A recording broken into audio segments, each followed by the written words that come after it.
नमोस्तु गुरुदेव। मेरा नाम पूजा जैन है और मैं साकेत दिल्ली से आई हूँ। मेरा शंका ये है महाराज श्री कि जैसे हम जैन श्रावक महावीर स्वामी को मानते हैं, क्या अजैन लोग भी महावीर स्वामी को उन्हें भी मानना चाहिए?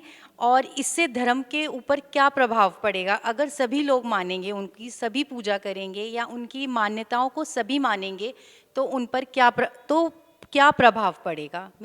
मेरी शंका का समाधान कीजिए महाराज श्री।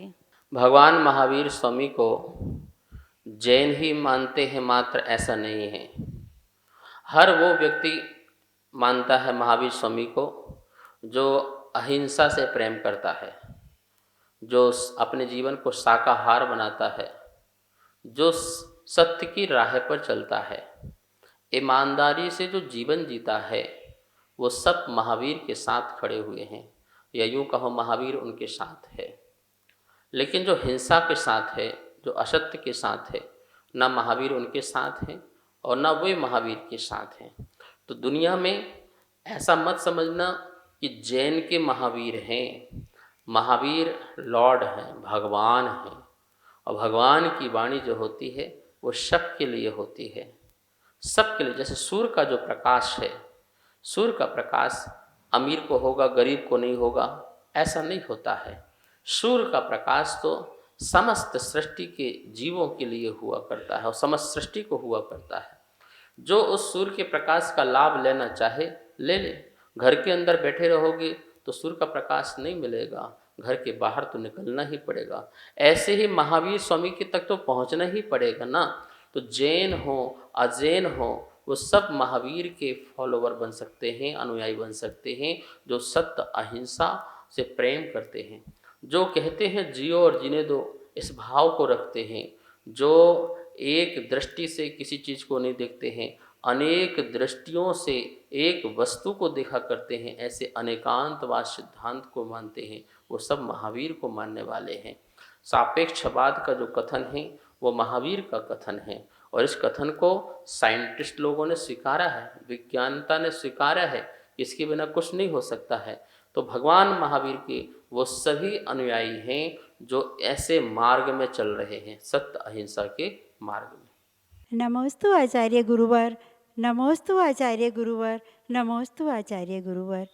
मैं रेणु जैन लॉरेंस रोड दिल्ली से आपके दर्शनार्थ आपके समक्ष में आई हूँ, और आपके दर्शन पाकर मैं अति हर्षित हुई हूँ, जो कि मेरी एक इच्छा बहुत दिनों से थी आपके दर्शन की, तो आज मेरी वो पूर्ण हुई।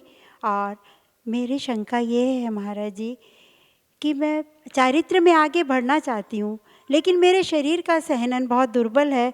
तो अपने शरीर के सहनन को किस प्रकार बढ़ाया जाए, किस प्रकार अपने नाम कर्म में ऐसा कुछ अच्छा कार्य किया जाए जिससे कि मेरा सहनन बढ़े और मैं चारित्र की ओर आगे बढ़ूं।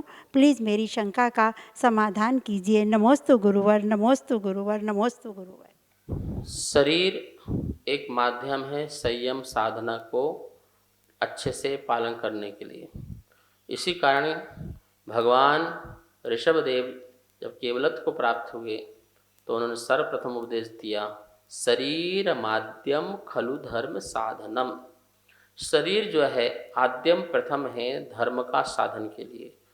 बिना शरीर की स्वस्थता, बिना शरीर के सच्चे अच्छे संगनन के बिना कोई भी साधना कठोर नहीं की जा सकती है।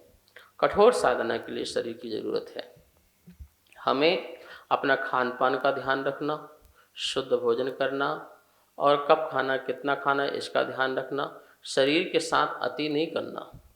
देखो गाड़ी है, उतना ही वजन रखो गाड़ी में जितना वो झेल सके। ज़्यादा रख दोगे तो गाड़ी खराब हो जाएगी।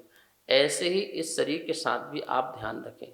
ये पंचम काल का शरीर है, संगननहीन वाले हैं, इसमें इतना वजन नहीं लादा जा सकता है, लेकिन फिर भी अपनी शक्ति के अनुसार हमें संयम साधना करना चाहिए। लोग क्या करते हैं, बहुत अति कर देते हैं। जैसे बचपन में इतनी मेहनत कर देते हैं, दिन रात 24 घंटे, सोने का समय नहीं, खाने का समय नहीं, और पैसे कमाने में, दुनियादारी में इतना अपना शरीर खराब कर देते हैं कि 15-20 साल बाद उनका शरीर जवाब दे देता है। सारे पार्ट्स डैमेज होने लगते हैं, ठीक है ना, फिर इतनी शक्ति नहीं रहती, सामर्थ्यता नहीं रहती है साधना कर सकें। तो ये मैं कहना चाह रहा हूँ कि आप बचपन से ही अपने शरीर के प्रति विशेष ध्यान रखें। मैं ये नहीं कह रहा कि शरीर से मोह करना है, मैं ये नहीं कह रहा हूँ कि शरीर मैं हूँ या ये मेरा है, ऐसे भाव नहीं कह रहा हूँ, ये तो हमारा मिथ्यात हो जाएगा। शरीर से मैं भिन्न एक आत्मा हूँ, शरीर का स्वरूप अलग है, मेरा स्वरूप अलग है, ये निश्चित है। लेकिन ये शरीर शरीर जो एक जहाज है, शरीर एक गाड़ी है, जिससे हमें मोक्ष मार्ग की यात्रा पूरी करना है, जिसको समय समय पर सर्विसिंग कराना, इसकी देखरेख करना, इसका ध्यान रखना, ये हमारा कर्तव्य है। क्योंकि ये खराब हो गई तो मेरा मोक्ष मार्ग बंद हो जाएगा। इसका ये मतलब मत लगाना कि दिन भर खाते रहो, दिन भर पीते रहो, नहीं। 2 टाइम 3 टाइम भी खाओ तो अच्छे से खाइए, जो खाने योग्य है, जिससे शरीर की आरोग्यता बनी रहे, आलस ना आए, प्रमाद ना आए, अवक्ष का सेवन ना किया जाए, रात्रि भोजन ना किया जाए। दिन में भी आप 2-3 बार लेते हैं तो बैठ कर के मौन पूर्वक शुद्ध भोजन ग्रहण करेंगे। शरीर की शुद्धता, अन्न की शुद्धता से जो है और जल की शुद्धता से ये तन मन दोनों ही जो है शुद्ध बनते हैं। फिर साधना में हम जो सहभागी बनते हैं। आपने कहा शरीर साथ नहीं दे रहा है, कोई बात नहीं, अब शरीर साथ नहीं दे रहा है तो अब क्या करोगे? अब आत्मा से साधना करो, भावों से साधना करो। अब आपने जो गलती की है, शरीर साथ नहीं दे रहा है तो अब क्या करें?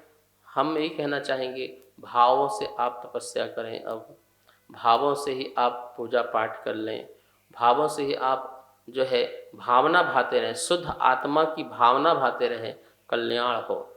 इससे भी हो सकता है आपका शरीर स्वस्थ हो जाए।